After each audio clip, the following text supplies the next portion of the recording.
Today on NewsWatch, President Obama makes his Supreme Court nomination, but GOP leaders aren't backing down from their promise not to consider him. Hear what's next in the battle over Justice Scalia's successor. Plus, authorities in France arrest 4 terror suspects. See what they were planning and why situations like this are becoming more common. And we all know fasting has spiritual benefits, but now scientists say it can also be good for your physical health. We're showing you why.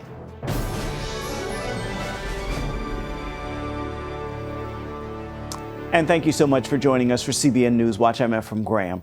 President Obama has named his pick for the Supreme Court. Republicans maintain they will not give him a hearing, much less a vote. But Democrats are turning up the heat. White House correspondent Jennifer Wishon explains. This is the greatest honor of my life. Judge Merrick Garland is on Capitol Hill today, meeting one-on-one with senators. An hour after his nomination, White House officials say a handful of Republicans reached out offering to meet with Garland.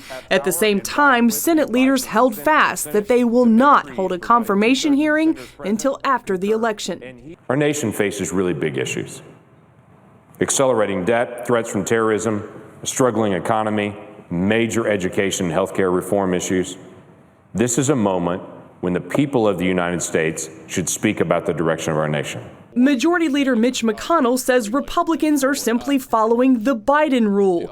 That is advice offered by then Senator Joe Biden in 1992. Once the political season is underway, and it is, action on a Supreme Court nomination must be put off until after the election campaign is over. That is what is fair to the nominee and essential to the process. Otherwise, it seems to me, Mr. President, we will be in deep trouble as an institution. It's a position in direct contrast with President Obama. I simply ask Republicans in the Senate to give him a fair hearing, and then an up or down vote. The battle has begun. The White House plans to chip away at Republicans, securing meetings for Garland and applying pressure to potentially vulnerable senators facing election this year. It could be effective if come November, it appears the Republicans' slim majority is at risk. If a Democrat wins, or if there's going to be a Democrat Senate, will the lame duck Republican Senate then vote to confirm someone who may be considered more centrist than some other nominee that could be put forward? Judge Garland is likely much more moderate than anyone Hillary Clinton would nominate. Fidelity to the Constitution and the law has been the cornerstone of my professional life. Some conservatives are also privately concerned about who Donald Trump would put forward. Senator Ted Cruz sits on the Judiciary Committee, currently refusing to hold a hearing. Meanwhile, Senate Minority Leader Harry Reid predicts Republicans will cave. Jennifer Wishon, CBN News, the White House. A new wrinkle in Hillary Clinton's email scandal. Newly released emails reveal she was concerned about security for her Blackberry when she became Secretary of State. But the National Security Agency denied her request for a secure government phone in 2009. Officials argued there were security vulnerabilities with using Blackberry devices for secure communications or in a secure area. 1 month after Clinton's request was denied, she began using a private email account on her Blackberry phone to exchange messages containing sensitive information. The president of Judicial Watch says the documents show that Hillary Clinton knew her Blackberry was not secure. The FBI and prosecutors ought to be very interested in these new materials. Clinton is under investigation for possibly jeopardizing national security by sending classified information on her private email. More terror arrests in France and Belgium in the past days as authorities try to contain a growing threat from violent Muslim extremists. Dale Hurd is on this story. 4 suspects have been arrested in the Paris region amid fears that they were planning another terrorist attack. Few details have been made available, but France's interior minister says alarmingly that French authorities now have to make arrests like these every day. Tensions are high in France following the November attacks in Paris that left 130 people dead, and after a raid in Brussels Tuesday on a terrorist hideout allowed 2 suspects to escape. They're on the run. 1 suspect was killed. 1 suspect was neutralized by a sniper of the special forces when he tried to open fire towards the police from a window of the flat where he was hiding. The European Union's crime-fighting unit says the Islamic State has set up a special operations command to launch terror attacks on soft targets in Europe, using training camps on European soil. Belgium and France are now home to some of Europe's most dangerous terrorists, and police have their hands full, to say the least. Dale Hurd, CBN News. A New York pizza shop owner who admitted to trying to recruit people for ISIS may face up to 22.5 years in prison.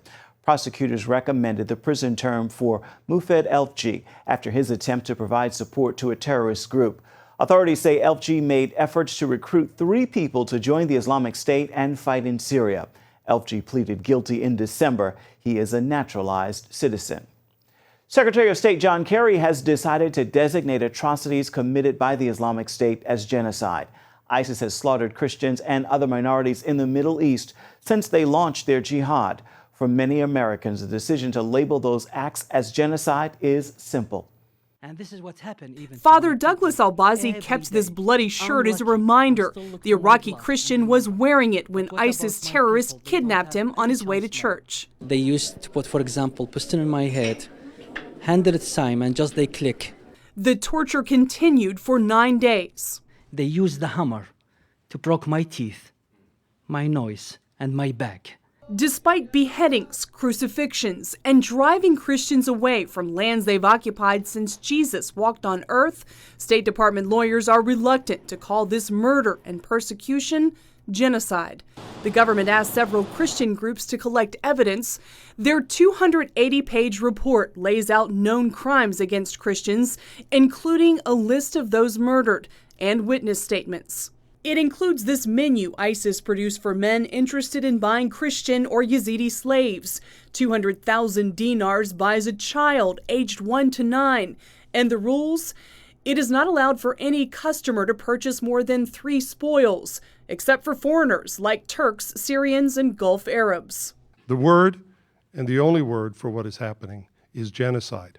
There's ample proof, Anderson says, that ISIS wants to rid the world of Christians.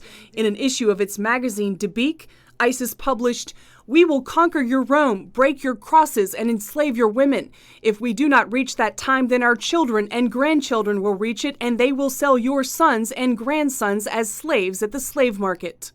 The Obama administration says it doesn't want to act hastily in the Middle East, but in this case, the president would be following. The European Union, a vast majority of Congress, even the likely Democratic presidential nominee, Hillary Clinton, are all labeling this attempt at Christian extermination genocide. This is about lives, and it's about the impact on real people on a daily basis in a setting that we couldn't possibly imagine. According to the UN, genocide is acts committed with intent to destroy, in whole or in part, a national, ethnic, racial, or religious group. The only time the U.S. has designated a genocide while it was happening came 12 years ago in Darfur. Then lawyers determined the designation didn't require the U.S. to act. Another reason many Americans wonder why the Obama administration is dragging its feet. I look to my blood every day, and I remember.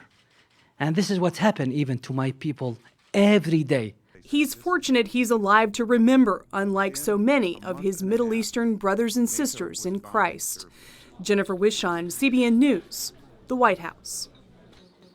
Franklin Graham has announced an international summit on Christian persecution will be held in October in Moscow. The conference will draw attention to the attacks on believers in the Middle East. That is according to Premier, a Christian publication in the United Kingdom.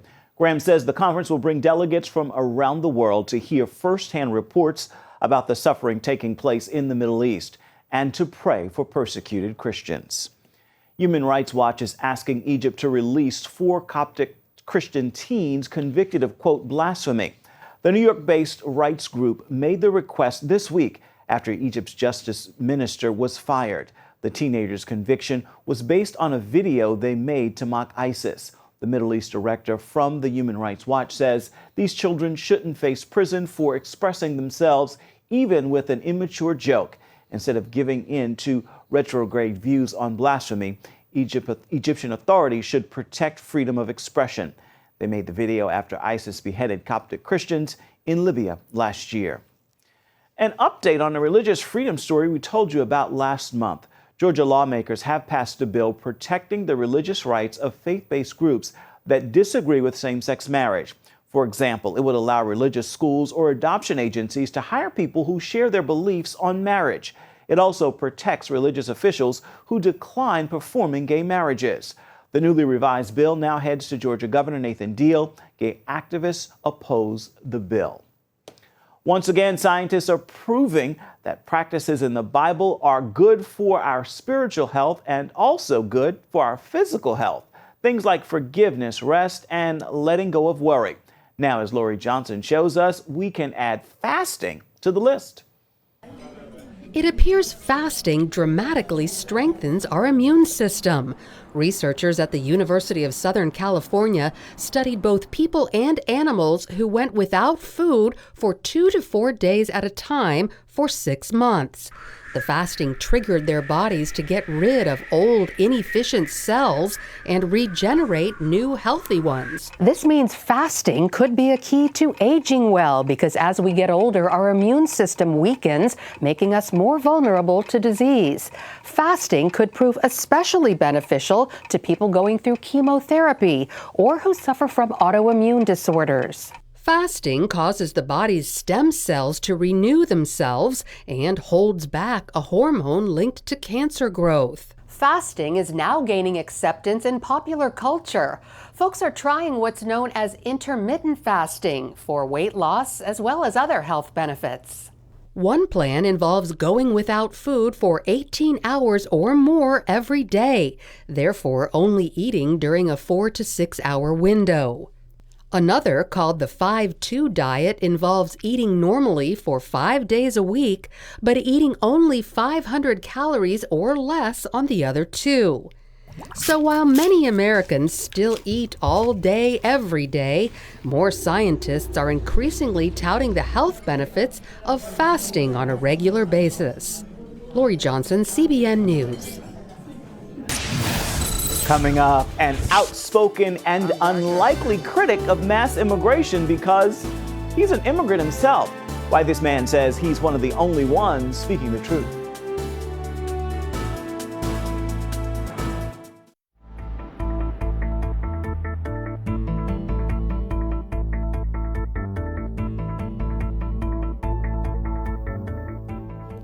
Sweden wanted to show the world a glorious multicultural future, but that dream got mugged by reality. Immigrants have overwhelmed Sweden, and now some of the country's biggest opponents to its immigration policy are immigrants. Dale Hurd brings us the story now from Sweden. Nima Golamalipour is an immigrant in Sweden. It might not be such a great time to be an immigrant in Sweden. Sweden's notorious open-door policy collapsed after the nation literally ran out of places to house migrants. And a massive crime wave hit asylum centers, with reports of boys raped and an asylum worker murdered. Sweden's immigration policy has been failing for so long that a few years ago this immigrant joined Sweden's anti-immigration party. It says a lot about how badly Sweden's immigration model has run off the rails when an immigrant joins a political party that wants to restrict immigration. Nima says his decision left some Swedes scratching their heads. They believe that I am confused. And why would he join a party, the Sweden Democrats, that is regularly branded by the left as a racist party? It's not a racist party, it's a conservative party. I just chose a party after the program that suited me. Nima says he's not against immigration per se, just the way Sweden has done it. He came here as a boy from Iran, and today he's a member of the Board of Education in Sweden's third largest city, Malmö, a city which has suffered from immigration. So he's not what you would call a booster for the city of Malmö or for Malmö's troubled schools. No, they're very bad. The city of Malmö is a very segregated city. So you have areas where a lot of people are unemployed. He says some schools in bad areas have run out of teachers who speak Swedish. We use Syrian teachers and teachers from Arab countries or Afghanistan, and they don't speak Swedish. Nima has a master's degree in international migration and ethnic relations, and he calls Sweden's immigration policy a disaster. He also lives it. He told me he has to wear a hoodie through some Malmö neighborhoods so he doesn't get attacked by immigrant gangs. I have a hoodie. I usually take a hoodie so no one does anything. You see a group somewhere, and if you live in Malmö, you know that you should avoid them, or else you will get beat up. It was a trip to the United States that led to his joining a right-wing party. He saw immigration debated openly and honestly in the U.S., something he wasn't seeing in Sweden. There are a lot of cover-ups about immigration here in Sweden. The Swedish government and media have long suppressed bad news about immigration, but it all blew up in a major scandal when the public learned that sexual assaults by migrant males against Swedish girls at a summer music festival last year had been covered up. It seems one group that isn't afraid to tell the truth about immigration in Sweden are some of the immigrants, like Swedish economist Tino Sanandaji, who is a Kurd from Iran. Yeah, immigrants are committing majority of violent crime now. We have reached that point. This is not reported. A lot of people, in fact, the media will go and say this is a myth. And if you believe this, you're a racist. Or Polish immigrant and Malmö resident Barbara Trusz, who warned us that the future of Malmö would be hell. Hell. Yes. Sweden has thought of itself as a humanitarian superpower, but Nima Gholam-Alipour says Sweden will not escape the consequences of a reckless immigration policy. He says Swedish society is shattered and ethnic conflict is coming. We have a majority of children in schools who speak another language than Swedish. So in a generation, Malmö will become a city where ethnic Swedes are a minority. We have had riots in Malmö before, but I think we will have it in the future. For his part, Nima has gone back to university to become what Sweden needs more of these days, an elementary school teacher. Dale Hurd, CBN News, in Malmö, Sweden. Up next, the enigmatic ace of the Toronto Blue Jays learn about the life and faith of baseball's most unconventional pitcher.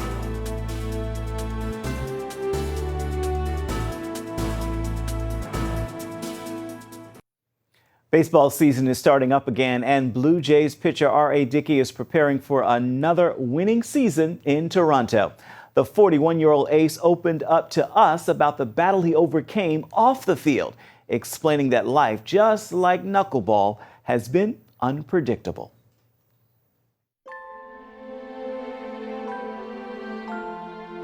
When I was sexually abused at 8 years old, I didn't trust another human being, much less a caring God. You know, I was behind the wheel of a car and had a garden hose taped to a tailpipe running in the driver's side window, and was about to end it all. And felt God say, this is not how it's meant to be for you. And I was able not to turn the key and sought help the next day. And it allowed me to go into places, dark places that I had never dare venture. I had to relearn. I had to go back and confront that boy again and learn how to do life differently. One of the things that helps me to do that in the moment is the foundation of a relationship with Jesus Christ. Despite the tragedy and despite the appalling things that happened in my past, I feel like when I came to know Christ more intimately, I had real purpose in that. If I invest in the process of doing relationship well with a living God, I have to surrender to the outcome of what it's going to be. It's not something that just happens naturally. It is against my human nature to give over what I want to control. My life has been, you know, one direction, up, down, sideways. I've just been just like the trajectory of a knuckleball. God has given me a journey that is so clear because of all the similarities between the actual pitch that I throw and my walk as a human being and as a Christian. The pitch requires the investment, 100% of my heart. Like, that's what it requires to be good at it. And in life, away from the game of baseball, I have to be all in. When you take the risk of entering into a relationship with a living God through Jesus Christ, let your expectation be that God wants to love you where you are, wherever that is, in your brokenness, in your temptation. Like He wants to be there with you in that moment. And because of that, my concern turns to growth. How can I grow as a human being into who He has called me authentically to be? When you love God with 100% of your heart, nothing else matters. What a great testimony. Stay with us. We're coming back with more of CBN NewsWatch.